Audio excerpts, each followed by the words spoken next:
तो आज के लेक्चर में हम डिस्कस करेंगे प्रॉपर्टीज ऑफ चार्ज।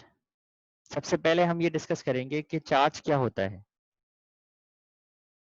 चार्ज को हम इसकी प्रॉपर्टी के जरिए ही एक्सप्लेन करते हैं कि अगर किसी ऑब्जेक्ट से हम इलेक्ट्रॉन्स को रिमूव कर दें या इलेक्ट्रॉन्स को ऐड करें तो वो ऑब्जेक्ट किसी दूसरे ऐसे ही ऑब्जेक्ट को या तो अट्रैक्ट करने लगेगा या रिपेल करने लगेगा। ऐसे ऑब्जेक्ट को हम चार्ज कहते हैं और इसको हम डिनोट करते हैं कैपिटल क्यू से या स्मॉल क्यू से। फॉर एग्जाम्पल ये दो प्लास्टिक रॉड्स हैं। इनिशियली अगर मैं इन दोनों को करीब लेकर जाता हूं तो मुझे इन दोनों के दरमियान कोई फोर्स एक्ट होती हुई नजर नहीं आएगी। लेकिन अगर मैं इन दोनों रॉड्स को रब करता हूं विद द फर और फिर मैं इन दोनों रॉड्स को करीब लेकर जाता हूं तो इन दोनों रॉड्स के दरमियान मुझे रिपल्सिव फोर्स एक्ट होती हुई फील होगी। ऐसा क्यों हुआ? क्योंकि जो फर थे उसके कुछ इलेक्ट्रॉन्स इन रॉड्स में चले गए, जिसकी वजह से ये दोनों रॉड्स जो हैं नेगेटिवली चार्ज्ड हो गई। तो अब अगर हम इन दोनों रॉड्स को करीब लेकर जाते हैं तो इन दोनों रॉड्स के दरमियान ये दोनों रॉड्स एक दूसरे को रिपेल करने लगती हैं और क्योंकि फर के कुछ इलेक्ट्रॉन्स प्लास्टिक रॉड में चले गए हैं जिसकी वजह से फर जो है वो पॉजिटिवली चार्ज हो जाएगा। ऐसे अगर ये जो दो ग्लास रॉड्स हैं, इनिशियली अगर मैं इन दोनों को करीब लेकर जाता हूं तो इन दोनों के दरमियान कोई फोर्स एक्ट होती हुई फील नहीं होगी मुझे।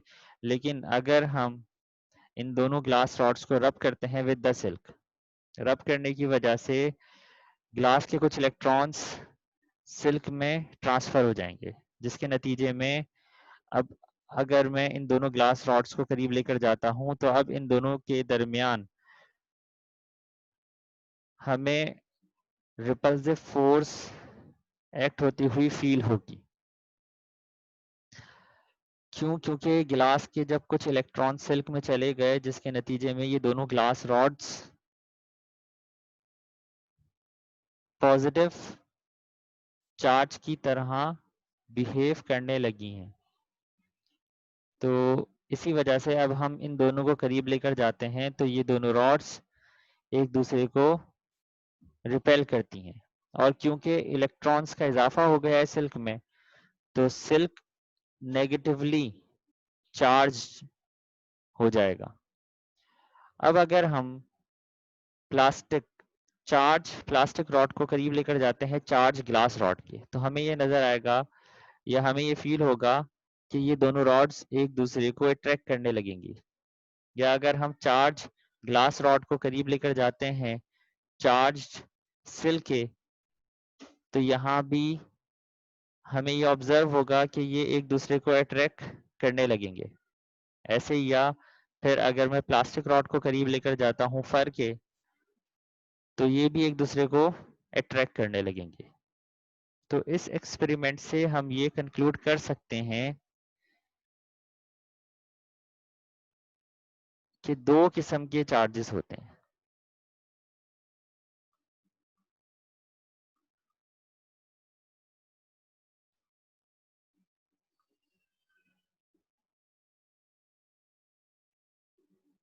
पॉजिटिव और नेगेटिव। इसके अलावा हमने ये ऑब्जर्व किया कि जब हम प्लास्टिक रॉड को प्लास्टिक रॉड के करीब लेकर गए या ग्लास रॉड को ग्लास रॉड के करीब लेकर गए तो इन दोनों केसेस के अंदर रिपल्सिव बिहेवियर एक्ट होता हुआ फील हुआ। तो ये इस बात को साबित करता है या हम ये कंक्लूड कर सकते हैं लाइक चार्जेस रिपेल। और जब हम प्लास्टिक रॉड को ग्लास रॉड के करीब लेकर गए या प्लास्टिक रॉड को फर के करीब लेकर गए या ग्लास रॉड को सिल्क के करीब लेकर गए तो अट्रैक्टिव फोर्स एक्ट होती हुई फील हुई। तो यहां से हम ये कंक्लूड कर सकते हैं अनलाइक चार्जेस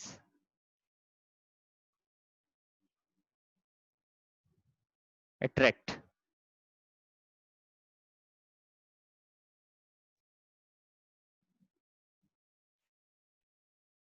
चार्ज की एक और प्रॉपर्टी है, charge is conserved.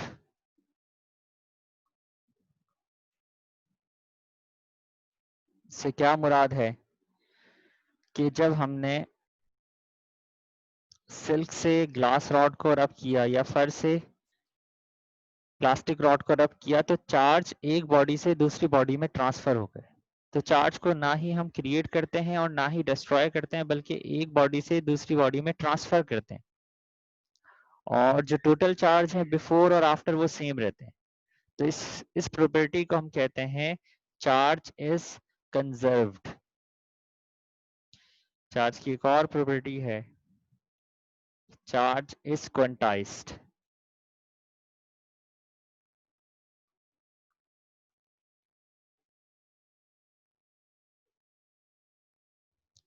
Charge is quantized से क्या मुराद है कि अगर किसी भी ऑब्जेक्ट के ऊपर जो चार्ज होगा या तो वो 1 इलेक्ट्रॉन होगा या 2 इलेक्ट्रॉन होगा या 3 इलेक्ट्रॉन होगा, कभी भी ऐसा नहीं होगा कि इलेक्ट्रॉन ने अपना कुछ चार्ज ट्रांसफर कर दिया और कुछ नहीं किया। नहीं, जब भी इलेक्ट्रॉन एक बॉडी से दूसरी बॉडी में ट्रांसफर होगा तो जितना भी इस पर चार्ज होगा वो भी एक बॉडी से दूसरी बॉडी में ट्रांसफर होगा।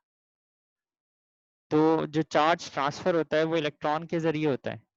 तो इसलिए हम कहते हैं कि किसी भी ऑब्जेक्ट के ऊपर जो चार्ज है या तो वो 1 इलेक्ट्रॉन होगा या 2 इलेक्ट्रॉन होगा या 3 इलेक्ट्रॉन होगा एंड सो ऑन।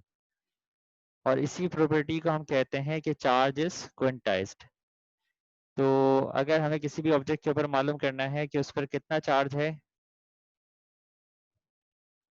तो हम मालूम करेंगे Q is equal to NE इस फॉर्मूले के जरिए। N क्या है? Number of electrons.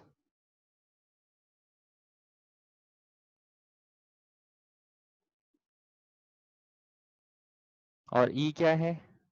Charge on electron और प्रोटॉन। इसकी वैल्यू होती है 1.6 एक्सपोनेंट माइनस 19 कूलम। अगर किसी ऑब्जेक्ट के ऊपर फॉर एग्जांपल एक इलेक्ट्रॉन चला जाता है तो उस पर चार्ज होगा -1 E।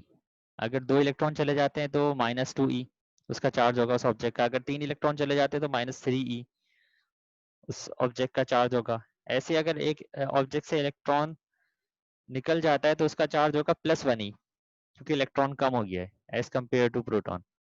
अगर 2 इलेक्ट्रॉन चले जाते हैं तो +2 E, अगर 3 इलेक्ट्रॉन्स चले जाते हैं तो +3 E।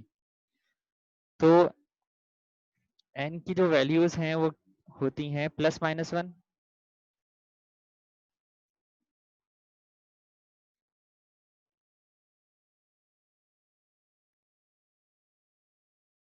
+-2 and so on.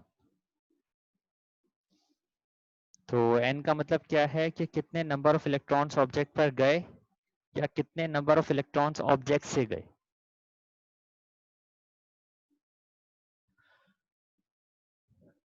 तो ये हमारा आज का लेक्चर था। नेक्स्ट लेक्चर में हम डिस्कस करेंगे कूलम्स लॉ।